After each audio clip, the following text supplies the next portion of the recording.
أشهد أن لا إله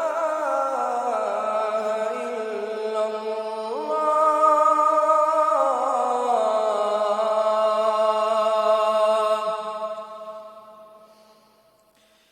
أشهد أن لا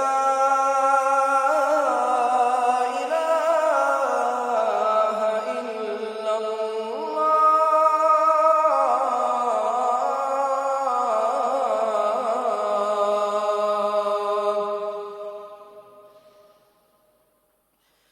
أشهد أن محمدًا رسول الله.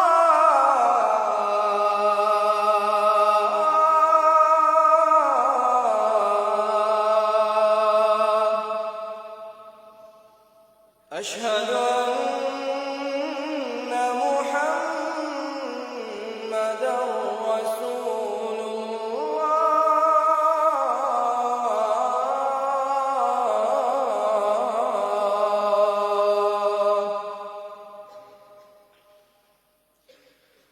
حي على الصلاة.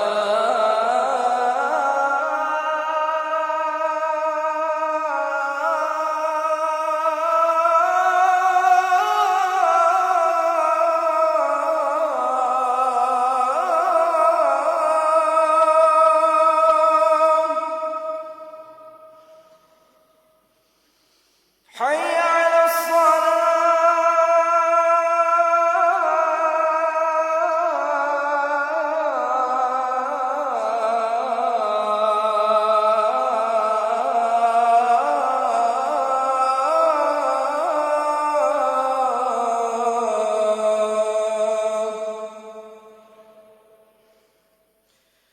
حي على الفلاح.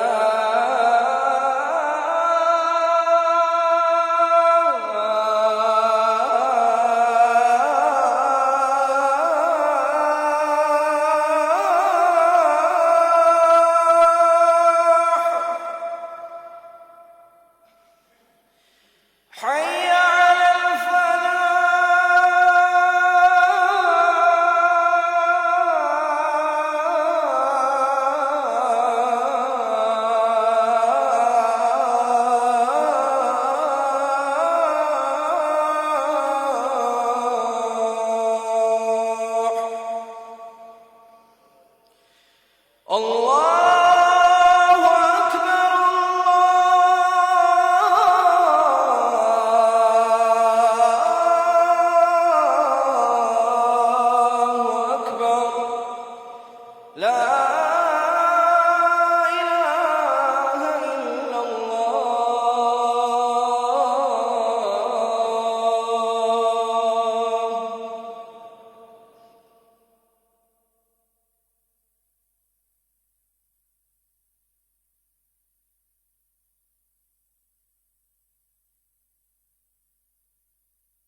السلام علیکم ورحمۃ اللہ وبرکاتہ۔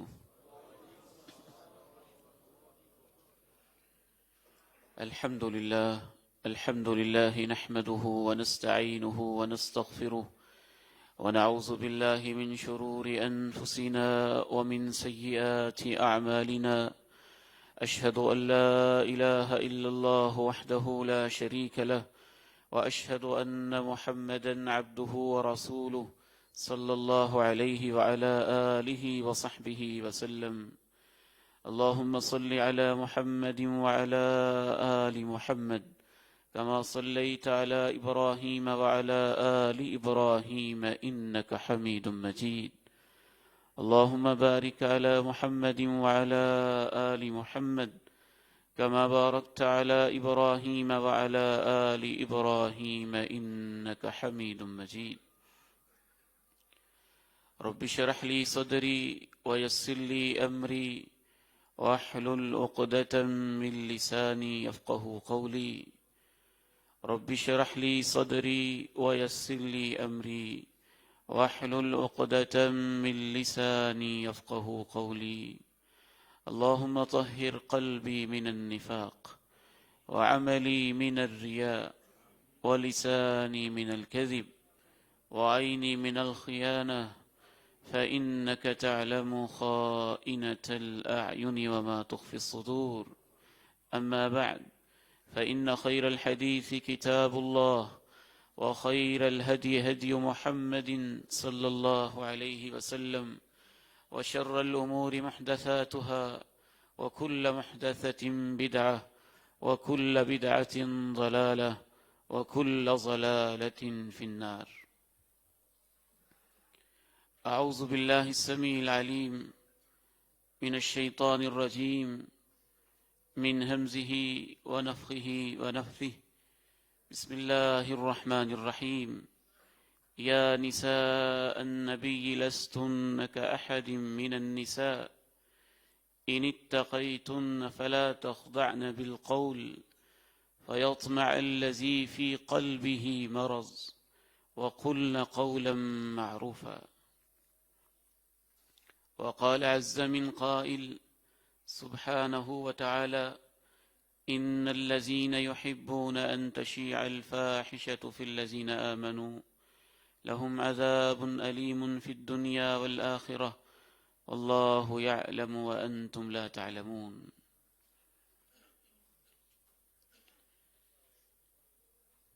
دلوں کی زندگی اور موت، ان کی اقسام، ان کی کیفیات، ان کی بیماریاں، اس کی علامتیں اور اس کا علاج چند خطبات جمعۃ المبارک سے ہمارا یہ موضوع جاری ہے۔ آج اگرچہ اس حوالے سے کسی اور پیٹرن پہ میں کچھ کہنا چاہتا تھا، لیکن موجودہ حالات کے تناظر میں دلوں کی زندگی اور موت کے حوالے سے صرف ایک ہی موضوع پہ میں فوکس کروں گا۔ امام ابن قیم الجوزیہ رحمہ اللہ تعالی فرماتے ہیں، الحیات زندگی کو کہتے ہیں، الحیات زندگی کو کہتے ہیں، اور الحیا دل کی زندگی کو کہتے ہیں۔ حیات کا معنی بھی زندگی ہے، اور حیا اس سے دل کو زندگی ملتی ہے۔ اگر آپ اپنے دل کو زندگی بخشنا چاہتے ہیں، اسے زندہ دیکھنا چاہتے ہیں، صحیح معنی میں اس میں انسانیت کی زندگی، اخلاقیات کی زندگی، روحانیت کی زندگی اگر آپ دیکھنا چاہتے ہیں تو اپنے دل میں حیا پیدا کریں۔ جتنا حیا بڑھتا جائے گا دل کی زندگی بڑھتی جائے گی۔ دل کے بہت سارے اعمال کی بنیاد حیا پر ہے، اور دل کی امراض میں سے اہم ترین مرض بے حیائی ہے. جس انسان کو یہ مرض لاحق ہو جاتا ہے وہ اتنا مریض ہو جاتا ہے کہ اللہ رب العزت نے کہا یا نساء النبی لستن کاحد من النساء، اے نبی کی بیویو، اے نبی کی بیویو. نبی کی ازواج مطہرات اکثر تو بڑی عمر میں تھیں، 40 سے اوپر، 50 سے اوپر. یا نساء النبی، اے نبی کی بیویو، لستن کاحد من النساء، تمہاری کیفیت عام عورتوں میں سے کسی خاتون کی طرح نہیں ہے. ان اتقیتن فلا تخضعن بالقول، اگر تم تقوی اختیار کرنا چاہتی ہو اور اپنے دلوں میں تقوی کی کیفیت پیدا کرنا چاہتی ہو اور اپنی زندگی میں تقوی کا رنگ لانا چاہتی ہو، فلا تخضعن بالقول، تو کسی مرد سے بات کرتے ہوئے اپنے لہجے میں نرمی نہ پیدا کرنا، مٹھاس اور لچک نہ پیدا کرنا. فَيَطْمَعَ الَّذِي فِي قَلْبِهِ مرض، وہ منافق قسم کے لوگ جن کے دلوں میں روگ لگا ہوا ہے، جن کے دلوں میں بیماری لگی ہوئی ہے، وہ منافق قسم کے لوگ تمہارے نرم لہجوں سے غلط امیدیں نہ بٹھا لے. وَقُلْنَ قَوْلًا مَّعْرُوفًا، ہاں بھلے طریقے سے، آداب و اخلاق کے مطابق، معاشرے کی روایات کے مطابق احسن بات کہہ دیا کرو، بات کر لیا کرو بھلے انداز سے، معاشرے کے دستور، شریعت کے ضابطوں کے مطابق. اس سے آپ کو اندازہ ہوگا کہ دل میں بے حیائی کا روگ لگ جائے تو یہ روگ انسان کو کتنا کمینہ صفت، کتنا سطحی درندہ صفت، اور کس قدر اس کو انسانیت کی سطح سے گرا دیتا ہے کہ وہ مومنوں کی ماؤں کے بارے میں بھی غلط خیالات اپنے دل میں لانے لگ جاتا ہے. مقدس ترین ہستیاں، اہل ایمان کی مائیں، تو دل کا ایک بدترین روگ ہے بے حیائی، اور دل کی زندگی ہے حیا. کسے کہتے ہیں حیا؟ بہت خوبصورت تعریفات کی ہمارے ائمہ نے. انسان اوپر آسمانوں کی طرف دیکھے تو اسے اللہ کی نعمتیں یاد آئیں، اور اپنی زندگی کی طرف دیکھے تو اسے اپنی کوتاہیاں یاد آئیں، اور یہ دیکھتے ہوئے وہ کوئی برا کام کرتے ہوئے رک جائے تو اسے حیا کہتے ہیں. اللہ، تیری دی ہوئی آنکھوں، تیرے دیے ہوئے ہاتھوں، تیری زمین پہ چلتے ہوئے، تیری پھیلائی ہوئی چھت کے نیچے رہتے ہوئے، تیرے دیے ہوئے دل کی دھڑکنوں کے ساتھ میں تیری نافرمانی کروں، اسے حیا آ جائے، اسے حیا کہتے ہیں. امام ابن قیم الجوزیہ رحمہ اللہ نے حیا کی 10 قسمیں بیان کی ہیں. وقت نہیں کہ ہم تمام قسموں کی طرف توجہ کریں. آج حیا کا صرف ایک پہلو میں آپ کے سامنے عرض کرنا چاہوں گا، اشارہ کرتے ہوئے بات کو آگے بڑھائیں گے. اللہ بھی حیا فرماتے ہیں، لیکن اللہ کا حیا حیاء الجود ہوتا ہے، حیاء السخاوہ ہوتا ہے. اللہ کے پیارے نبی نے ارشاد فرمایا، بندہ مومن جب اپنے ہاتھوں کو یوں اٹھا لیتا ہے دعا کے لیے تو اللہ کو واپس خالی لوٹاتے ہوئے حیا آ جاتا ہے. یہ اس کی سخاوت ہے، یہ اس کی محبت ہے، یہ محبتوں کا حیا ہے، یہ سخاوت کا حیا ہے، یہ فضل کا حیا ہے، یہ کرم کا حیا ہے.